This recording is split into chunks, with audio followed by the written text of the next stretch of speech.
Welcome to Survivor NSFW. Holy shit, man. Look at this crew. My God. Jonny Fairplay, you are in Tennessee or somewhere, right? At Tanya Vance's house. I'm at Tanya's house. Her seamstress husband's downstairs shaking up the joint. I got Jonathan trying to persuade me. This weekend, I'm sitting there thinking about it. I'm just like, if Jonny Fairplay was to turn, this is the weekend. I got my wife, Matt Bischoff's going to be there. I got my boy toy Jonathan, and I got my seamstress. You got no Vance. toy. So let me ask you this, Jonathan, because Jonny Fairplay, right now there's 20% off JonnyFairplay.com for T-shirts, and there's a specific shirt that says "Dilf." It says "Dilf." Dad, I'd like to fuck. That's what it means? So Jonathan, are you going to be rocking a DILF shirt anytime soon? No. I did bring my DILF tank top, Jonathan, if you want to borrow If it has Jeff on it, definitely. Yeah. Oh my God. Yes, Jeff Pro. He's into much older men, apparently. So this is a super fun night because Jonny and I, each week on Survivor NSFW, we'll typically have a guest on the off season, but it's not very often that we have multiple people on our podcast at once. This is super special. Jonny, kind of give us a little background of where you're at right now. Like, what kind of trip are you doing for 4th of July? What do we have planned over the next few days? Sure. Well, right now it is the 3rd of July. I just got into Tennessee a couple hours ago and had dinner with Gavin from Survivor Edge of Extinction, the rightful winner of Survivor Edge of Extinction, as many would say. Right. His beautiful wife, Carly. She might be as cute as she was on the show. She's even cuter in real life. That's awesome. So, she's wearing some tight little white pants, let me tell you. So is Jonathan. I don't know whose pants are tighter. Who got his tour out of hell tonight? I don't know. You know what? I might have been confused halfway. You know what? The more I think about it, I think Carly was wearing navy. So you guys went to dinner, and speaking of Gavin and Edge of Extinction just ended, controversial season. Some say, well, Jonny and I actually say it's top 5 worst season ever. But there were some people that were memorable. Gavin, I feel bad for the dude because he seemed super cool. We know that he was a friend of Jeremiah Wood and big time fan of the show. He played an under the radar game. And then we have Chris, who comes back from the Edge of Extinction at the last minute, wins the game, and Gavin is probably left like, what the hell, man? Like, I've never been voted out, and he never had a vote against him, did he? Never. No, and he so we asked him about it. We're just like, hey, did you know then, or when did you figure out that you weren't gonna win Edge of Extinction? And going into Tribal, he felt pretty confident, and then leaving Tribal, he was asking people, it's just how did you? And they rolled their eyes at him, and he was like, well, this might not be a good sign. when their answer is not of course or yes, when they roll their eyes instead of answer you, he's just like, what just happened? So speaking about that, is Gavin bitter or butthurt over the fact that he didn't win and the people that are rolling their eyes? No, he's pretty. I think he's pretty proud of the fact that he finished. I mean, because I met him the night before his premiere on the way to see you in Cincinnati. Right. So Tanya and I had dinner, and I was just like, "Were you pissed before the season even started?" He was just like, "No." He goes, I came home knowing that I finished at least second on Survivor, and there's how many, only 40 other, or 38 other people that have ever said that. Right. Which is amazing. I mean, and it's not like, he did anything. He got fucked by a twist that was completely out of his control. I don't know if he would admit this, but just you know just doing a little translation and you know personal opinion. Mhm. I think he would feel that if the game ended with Rick Devens coming in at the merge, that's where Edge of Extinction should have ended. Mm-hmm. Yeah, no, it makes sense. I mean, So, it is what it is at this point. It was made for Joe and Gavin. It sucks because I mean it's a shitty compliment. He's too nice. I mean, so like he really won't. But like he was like when like Joe was his hero going into the game, and he's just like. He said Joe would be up in the middle of the night, and he was just like, "This dude's, you know." I would be like, "This motherfucker's looking for idols," and he was just like, and he was saying because he's much more PC than me, you know, this dude is looking for idols. He goes out there, he's doing yoga. Right.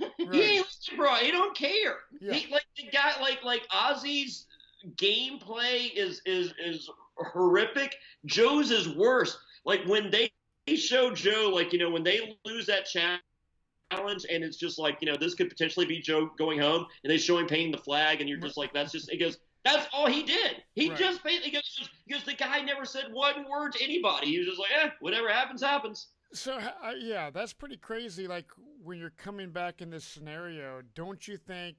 And I like Joe, and I don't know what you guys think, Donathan and Tanya. I like Joe. But don't. I mean, he's the kind of guy that On a personal level, I'm sure I have no problem. But right, game, but as a the game gameplay, a guy like that can never win the game of Survivor. well, he could. The game of Edge of Extinction was made for him to win. Yeah. And I mean, as much as I didn't like Edge of Extinction, it is quite fascinating that the theme really worked out for Chris. I mean, as much as I can't stand the theme, it backfired on Joe, but it actually worked in the way it was probably supposed to, kinda. Yeah, but I wasn't aware of this. Chris Underwood on his Instagram, on an Insta story, what before the season even started, like once the cast was announced, but before the season had started, posted an Instagram picture of him with the merged buff. I know, on a ski lift. Yeah. Yes, I remember that. I knew about that. Yep. Oh, well, I mean, that indicates that he comes back in the game is the only way to have that buff. Yep, that's true. I wasn't even thinking of that. But yeah, he was like snowboarding somewhere, and someone posted that a long time ago. And I really, until you just said it, I kind of discounted that whole deal. But you're right. How can he have the merge buff? I more than discounted. Yeah. I didn't know about it. So Gavin is a great guy. Donathan, Tanya, people Well, like here- Big Tom, Jeremiah Wood. They're, Hold on. Real quick, we Yeah. have a Gavin story for you. So we go to dinner with Gavin, and Donathan's like, "Hey, Jonathan's looking through his phone. What do you find on your phone, Donathan?" Found a message from Gavin, February 28th, 2018. It was right around the time Ghost Island was starting. He was asking me for advice on his audition video. Oh my God. Night. And an asshole Donathan never replied. I never seen it. He was not in my DMs at the time. He didn't sneak into your DMs. No, he was in the filtered messages. I didn't catch it. That's But fascinating. later, he was like, "People are comparing me to you because of our accent." Oh my God. But now I see him. That's cool. I have a similar thing. So I think I remember this popped up somehow in like one of my Facebook memories. It was Dan Foley from season 30. When my season was airing, he hit me up and messaged me as a fan, and then he ends up becoming on season 30. It's crazy how these little things go, and even Gavin, like Jeremiah Wood, for example. Jeremiah Wood was at my finals of casting for Survivor Caramoan.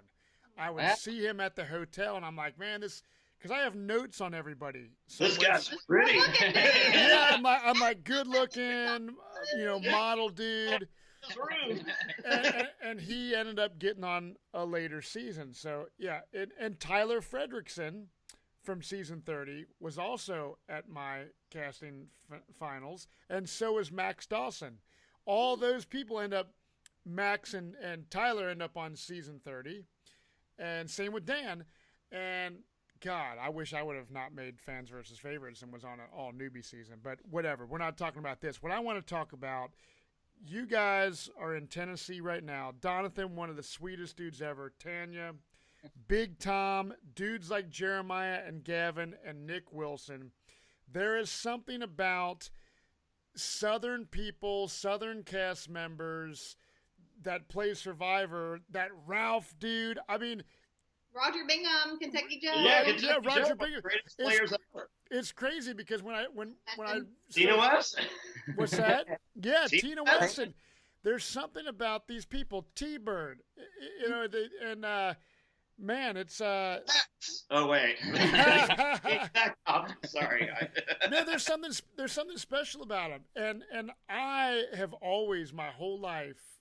I live in Ohio, but Kentucky is right across the river from me, and I've gone to the Great Smoky Mountains National Park every year pretty much my whole life for spring break. I went there as a kid, and then I take my kids there now. And I remember like going on trips to some places in other parts of the country. People seemed like rude, these assholes and shit. But man, the sweetest ass Southern people with the biscuits and gravy and all this shit. It just Me too. yeah, exactly. And it's just something about the character, and I don't know what it is. What do you guys think it is that's so special about damn hillbilly? Right. What's that? We're raised right. Raised with Southern hospitality. Yeah. So actually, Melinda Hodder, Travis Sampson, Big Tom, and I all went to the same college in East Tennessee State University, which is the smallest little college over here, and we were all picked. Tina Wesson lives really close to me. Gabriel Cade, Chicken, which I've never met him, but there's several in this area. Jonny Fairplay. Donathan. I mean, we're all like within a couple hours from each other, and I think it's just like I think they like our story because a lot of us, we didn't come from much, so we want it probably more than some other people might because it wasn't handed to us. Right. And plus, I think they like to make fun of our accent. Yeah. I mean, Subtitles. Our mamas hit us with a switch, so we know the difference between right and wrong, versus some New York asshole that didn't happen. Right. No, but it is fascinating because when I'm trying to think about people, from the South that have played, there's a lot of great people. I mean, thinking about Tina Wesson and Nick Wilson, for example, winning the game, and so season 39, I'm sure we'll have someone from the South. The cast hasn't been revealed, but jumping ahead, season 40, Nick Wilson's on there. And who else from the South do we know of from rumor and innuendo, Jonny, that's playing with that group of people? Because Parvati. I don't count Parvati. Is Danny from the South? Kansas City, I think. Oh, okay. Yeah. Let's see. I'm thinking about Ron from the past season. He was from North Carolina, and you can hear it in his voice. Yeah. Hear a lot of Southern. But like season 40. Keith Nail, one of my Yeah. Keith Nail, one of the most. I love the bad guys, and I love Keith. Yeah. Clay Jordan was hilarious. He's from Louisiana. I mean, there's a lot of Southerners, especially for my season. We had a bunch. Yeah. Where's Leif from? My favorite season one world. He's a Lilliputian, so he's from the island of Lilliput. So Donna showed up and ruined everything. So Jonny and I have talked about season 39 and these statues. So I want to ask Donathan and Tanya, Sandra Diaz-Twine and Boston Rob coming back as these advisors for season 39. What is your take on that? Are you excited to see these players? I know Jonny is adamantly against it and thinks it's just the stupidest thing. Oh, no, I'm for it now. I don't know if you've seen our new T-shirt, Matt, but it has two other assholes made into statues, so I'm all for it now. Yeah. I've done a complete 180. I am pro statues. Head over to JonnyFairplay.com. Use code America for 20% off. Get your phone call from Jonny Fairplay thanking you for your order. But yeah, no, the forbidden idols, I think it's great no matter who the statue is made of. I I don't know what I was thinking before, Matt. I apologize. Yeah, but Donathan, what do you think of that? I said my joke was that they're going to end up on Ghost Island 2 one day. Oh my God! Yeah, no doubt. And Tanya, are you a fan of like Boston Rob and Sandra as players? Like, are you out of all the players that could be on this island as advisors, do you think those are the two that deserve to be there? Well, let me say first, personally, I like both of them. I'm friends with both of them. I've known them for a long time, but I'm kind of over both of them. I like them both, but I'm over it. It's like, I mean, I think it may be a good role for them, like in the aspect of mentoring players, but no one needs an idol of themselves, like, except for God, maybe. Like, I grew up very, like, in a family of Southern Baptists, so, you know, I just think it's a little much, but the whole theme is, to me, just it puts too much emphasis on them and takes away from the players that have earned their spot to play the game. And I don't know that I'm a fan of that. Now, do you guys think that aside from Boston Rob and Sandra, that we're going to see some good gameplay and a good season of Survivor for season 39? I mean, we don't really know much about it. We don't know yet. I mean, like, once we see a cast of So, and even then, I mean, like, I thought David versus Goliath on paper looked like a shit season, and, you know, that's potentially a top 3, top 5 season of all time. So you really don't know until you get out there. I just don't like the idea of these people having to share their screen time with Boston Rob and Sam, and not just them. I don't care. Like if I were to choose two players to give advice, I would probably choose Rob C. and Stephen Fishback is who I would choose. And I wouldn't want these new people giving up their screen time to them either. Right.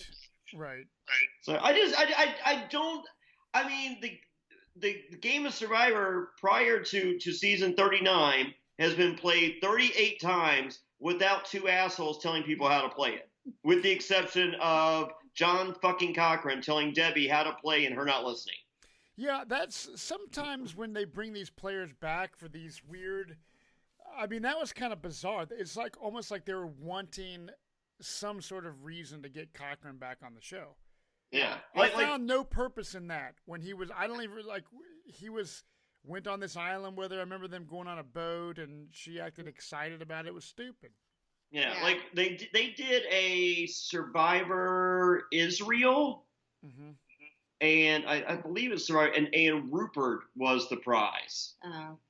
Whatever tribe won him as a reward, and Rupert, like, it was so, because like they didn't really speak English or anything, and so he shows up and he's trying to be, you know, I'm Rupert, and the other tribe's just like, you know, glad you won and we didn't, and he did nothing, because like he does, like, the terrain and all that's completely different than, like, you know, he was expecting to show, he in his head he envisioned Pearl Island's Rupert, right. And it was fucking Amazing Race Rupert. Right. Where's the oh Pepe, whatever the fuck he said. Well, I want to give a little plug here. So speaking of Rupert, he's a guy that I've never met, and I'm very excited actually to meet Rupert. I know we always joke around, Jonny Fairplay, about your opinions, but I've never met him. So September the 14th in Cincinnati, Ohio, softball with the Stars. And Donathan, you'll be there? I will be. Are you coming, Tanya? I'm pretty sure I'm going to be there. And Jonny Fairplay, Rupert, go to the list, softballwiththestars.com. And let me tell you, I'm going to have to go to the batting cages prior to this event. But it's a charity event. It's raising money for a good cause, and there's going to be a ton of people in town. And Jonny Fairplay, from what I've seen on video, you're one of the worst baseball players. You're kind of you had to give out the first pitch, and it was very War Dog-esque. Yeah. From what I remember. The first pitch for the Richmond Flying Squirrels was not my best. It was nerves. It was a lot of stuff working against me. However, This coming Tuesday, I am back in Richmond to redeem myself. It's the Major League Baseball Double-A All-Star Week. It's a huge deal in the world of baseball. Monday night, Big and Rich, the country band, they're playing all week. The festivities take place at the Richmond Flying Squirrel Stadium at the Diamond. And so Monday night is Big and Rich performing. Wow. Tuesday night is the Celebrity Home Run Derby. It's myself versus Elliott Sadler, the NASCAR guy. Will the Thrill Clark, 6-time Major League Baseball All-Star from the San Francisco Giants. There's no way, and I repeat, no way, Matt Bischoff, that I can lose this thing. What?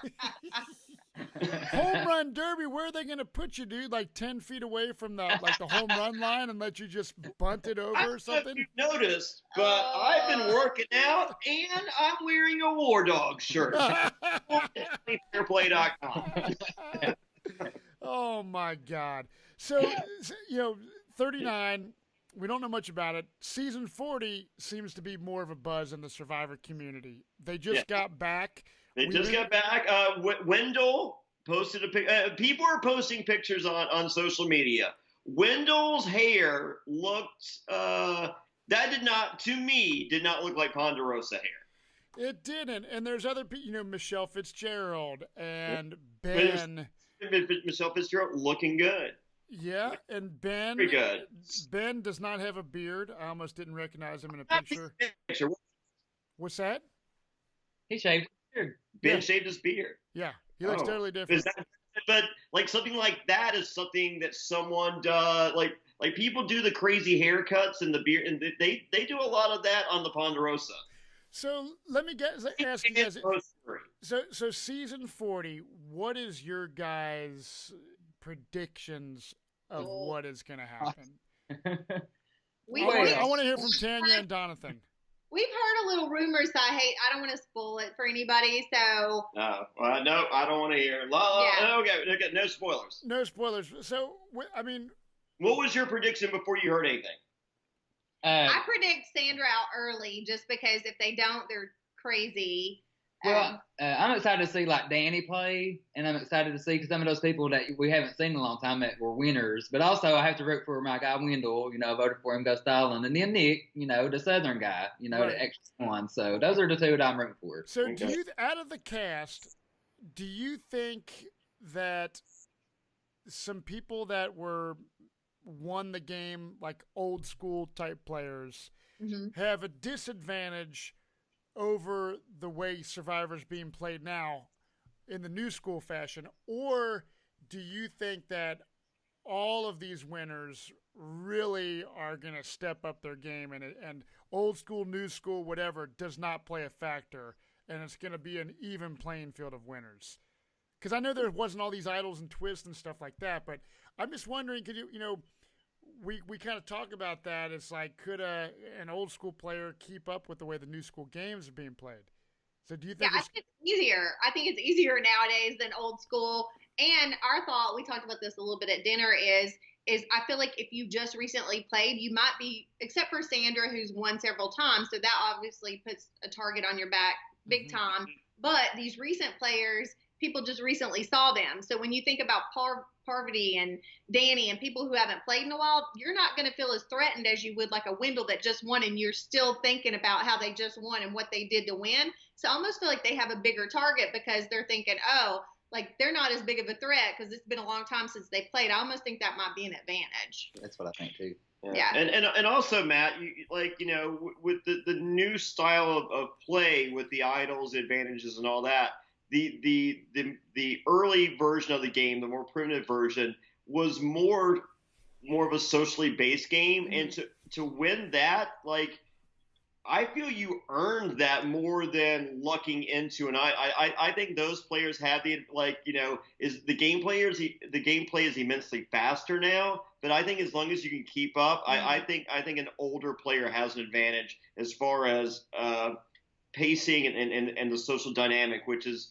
the number one component of the game. Now, do you think that we're going to have a situation, there's going to be a lot of backstabbing, this, that, and the other going on, obviously, at Survivor. Do you think there's going to be any situation where there will be a bitter jury at this point and people's feelings getting hurt? Or do you think since it's an all-winner season, it's going to be like, hats off to you? You play the best game. Every you might have one or two that kind of speaks up and says, don't be bitter, but usually these days they are bitter. These are over the top These are some of the biggest. I mean, they're not legends, but they're right below it. And these are some of the biggest personalities in the history of Survivor. They're going to have an attitude when they're voted out. So, do you think will the best player be awarded for winning? Probably not. Right. Well, but if you're good enough to position two people that absolutely fucking suck, I mean, you should have no choice but to award that person the win, even if you fucking hate them. Right. So Jonny and I have had a couple guests on, and we've texted some other people that were supposed to come on our show but haven't for various reasons. There is some people that I feel should have been on season 40 that were not part of the cast. Some people didn't even get a call, which I think is bullshit. Yeah, we were talking about Fabio during Brian Heidick. Brian Heidick didn't get a call. Like Fabio, like I just don't understand if there's only at the point they didn't have Chris play the winner of Extinction, and they didn't invite the winner of season 39 to play. Okay, so it's only 38 phone calls that they had to make. 10 minutes tops. Why wouldn't you call Fabio? Just like you might know what's going on with Fabio, right? You might have completely written him off. But what's it gonna hurt to just make a 2 fucking minute phone call and go, hey Fabio, what this is casting, what's going on in your life? And Fabio going, well, actually, guys, just coming back, doing a little volunteer work, not court ordered. And they're just like, whoa, what the fuck? Mm-hmm. And that's someone Todd Herzog, they didn't call a lot of people. Who wouldn't want to see him do something really great with his life? I would love to see him back on like a redemption. Like me personally, I'm a fan. I think it's a slap in the face from CBS to not give the courtesy to make the phone calls to because the pool is so small that, why wouldn't you just be like, hey. A 2-minute call. What's that? A 2-minute call. I know. It's absolutely, I don't know. As a fan and as well as someone that played in this situation with winners, the smart and respectful thing is to call everyone, even if you know for a fact you're not going to freaking cast that person. Well, I would do it just for fucking red herrings. Like Todd Herzog gets a call. He's calling Sandra. He's calling, you're muddying the waters. Right. That's actually helping these pregame alliances. Like if Todd talks to Sandra and Rob, they're not making a phone call to Tyson or Jeremy Collins, perhaps. Mm-hmm. Yeah. No, I know. It's crazy, man. And like we talked, Richard Hatch, the first winner of Survivor, how you don't have him on a winner's season. Now, Jonny, we think that season 42 quite possibly could be Legends, which we kind of thought season 40 was going to be, but the powers that be wanted an all-winners season, and Jeff Probst was publicly against that in the past. Do you think, Tanya and Donathan, that Richard Hatch and people like Tina could have been saved and not put on 40 because of another future season? Or do you think they're just like, we don't think they'd be good TV or something? Well, that's what I believe, is that they were saved for another season. I mean, you've seen how All-Stars happened with, how bad things turned out. They may have not wanted them to be a part of the season if it does turn out that way. And so put them with people that's legend. That's what I think they're going to save those two for. Because they are the originals. They are the legends. Right. Now, you guys as fans, is a legend season something that you would have been more excited to see, let's say, than an all-winner season? Or is an all-winner season something that you guys are like, wow, I think this is really going to be cool? I'd like to see a second chance, and I want me and Donathan out there. Yeah. That's what I'm Winners, we want second chances. Yeah, they've already won their $1 million. It's time for us. It's time to root for some people that hasn't won $1 million yet. Right. Well, I like to pretend that I didn't play the second time, so I'm in on second chance too, Matt. If you want to have, we can finish the casting tonight. Yeah. We're gonna see Tom All those and Southern people, all the Southern people, second chances. Man, that would be. Yes. That is kind of interesting. If you did a season, I know they've done the freaking race season and all this like weird shit before, but like they haven't done like a Southern people versus New York, like East Coast, West Coast versus hillbillies. I think Southern versus assholes. I think it's But no, that would be fascinating because I honestly think this. Take Russell. But think about this: if you have a tribe like with the people that we've talked about, you guys and Nick Wilson and Keith Nail and people like that versus the Boston Robs, the Tony Vlachoses, you know, it seems to me like that the Southern people would have a way more positive vibe, helping one another out, even around camp life and everything else. And I think that the freaking East Coast kind of people would be just, I don't know, assholes. It's kind of a fascinating thing. Southern versus ass. I think I summed it up. You did. And it's funny because I always see people like, oh, what, you know, if Survivor did a theme, you know, and even people have asked us, Jonny, in a Q&A. Like, what kind of theme Joe Minna would be the captain of the asshole tribe. Yeah, but I think we're on to something. You Dominic. Know what I mean? Oh man, the list goes on of assholes. There's so many assholes, I know. Oh my God! So with these, I love them all, except for the ones you know. You know, us all being fans. So Donathan, you would obviously love to play Survivor again. Is Survivor something? I know life goes on, but is Survivor something that you think about often? And do you dream about, you know, man, I would love to play again? Or are you over it? And yes. Yeah. Definitely, you think about it. Just for me, it's fresher. You know, I was on the air last year and the year before I filmed. But you know, I am into blogs. I'm on Reddit, and I try to stay up with what's going on with the community. And you know, that keeps me, you know, thinking, you know, I want to go back one day. You know, I just like being a part of the community. I do. And you were a very lovable cast member on Survivor. And when I met you in Cincinnati, I knew I would love you. I'm sorry. Which one were you talking? I was talking to Donathan. Me. So I'm at, like, you live kind of in a. So you live kind of in a small town, I'm assuming. Very small. So first time ever going into Target. I took him to Target for the first time. Are you being dead serious? I swear. I'm serious. I swear. What did you think? I liked it. It was very.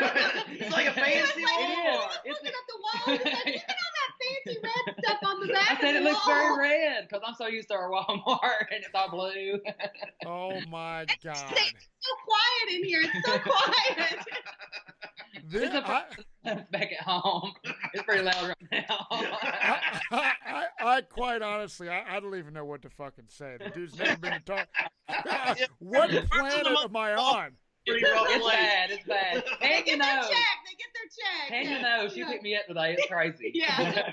So I would speak at churches and Cub Scout events and do all this stuff, man. And years later, still people come up to me and say, man, you spoke to me and it really meant a lot and blah, blah, blah, blah, blah. So I still get recognized today. Did they come up and say, I too go to forhims.com/fair10 because I come too quick? They do. But so first I want to ask you, Donathan, I mean, are you recognized still on the streets for your Survivor? And how's that been for you? Has it been pretty cool? Gavin recognized him tonight. And people think we look alike. But anyway, yeah, definitely. You know, I'm from small town, Eastern Kentucky, Pike County, Kentucky, and it's just something that doesn't happen very often around there in those parts. So yeah, for me to be on a big national television show, everybody kind of knows my face at least now, my name. So it's heartwarming just because I got to do something that I wanted to do, but also everybody else got to enjoy it along the way. So. You get a bunch of free shit? No, I don't. And I actually, like, I'm from a small town of less than 1,000, and they just had a graduation, and they didn't even ask me to speak at it. They got somebody like from the town that has been over there for like years and years. I'm thinking, hey, take your opportunity, town. The only time you're ever gonna have a celebrity. Town? But now, maybe you should have called it town. Get a Target next time. Yeah.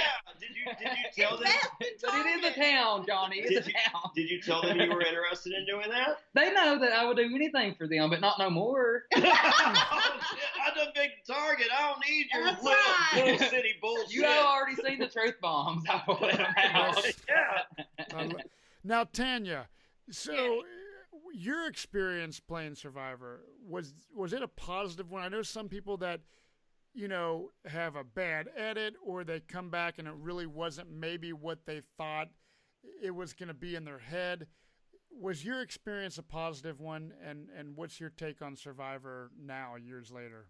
Yeah, no, mine was an amazing experience. Like, for me, I was taking malaria medicine to keep from getting malaria, and on an empty stomach, I just couldn't keep it down, so I kept throwing up, and I didn't know why I was so sick, and it was just the medication, and I was telling them tonight, like, I was not going to be seen as the lazy girl. You might catch me as the vomit girl, but not the lazy girl. So they couldn't catch me not doing anything, because no matter what I was doing, even if I was throwing up, like, to go get the water or whatever, I was not going to be seen as that. It was an amazing experience. I've met so many awesome people.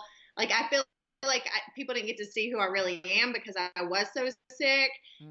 So it would be cool to have another opportunity. But for me, like, it was an amazing adventure. And for any of us to get chosen, like, you look at all the people, Stephen Pickett, who's applied a million times and would be fantastic for the show, that don't get picked. So the fact that I even got selected and had the experience, and to, people say, well, you're only out there 6 days. I'm like, go 6 days with no toilet paper, no deodorant, no soap, no food, lose 15 pounds, no sleep, and tell me how easy that is. Like, what season was Thailand? Was that 5? 5. Okay. So, and we're approaching season 39. So what were you, 12 years old when you played? I was 12. So this is why we're best friends. Well, you could be listening to the podcast right now on Audio Boom, or you could be watching this on our brand new YouTube channel, and just search Survivor NSFW to see. I didn't know this was live.